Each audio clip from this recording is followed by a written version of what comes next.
There's good news and bad news. There's bad news there, Joe. Good news and bad news. There's good news and bad news. That's a newsreader with the flu starting a positive segment. There's good news and bad news. The bad news is Daniela Westbrook, who, as you all know, ruined her acting career. Oh, yeah, so acting career and filtrum. A career seemed to be dependent on that filtrum. What as soon as that went, her career stopped. Well, it's like Samson's hair. Yeah, Dan Westbrook's filtrum.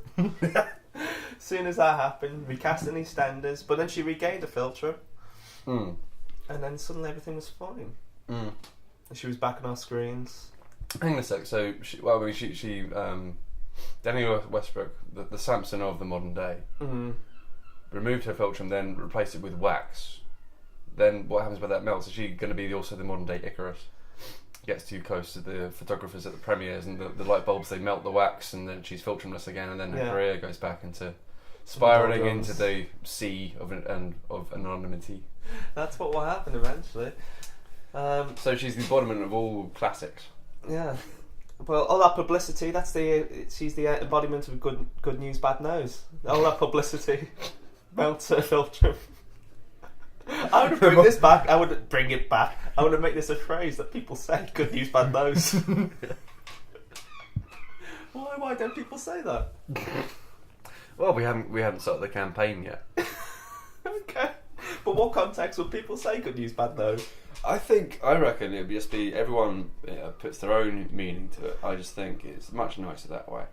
Everyone could just decide personally what it means to them. Okay. I'd like it as an insult. So you'd sort of say, you're a doctor in a hospital, and someone's baby has been born, and you go out to the father and you say, "Good news, bad news."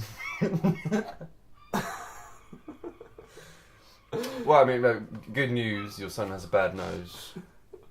He won't grow up vain and might actually achieve something in his life. Possibly. Depends. I mean, that's not really for the doctor to say, I suppose. I think doctors should do a full assessment on the career possibilities of this baby. At that point, depending on the nose, mainly. Or just like an old wives' sort of tale, just going into modern medicine. In an old wives' tale, a bad nose leads to increased effort. Usually the catchier than that. But, well, things. I mean, bad news is good news.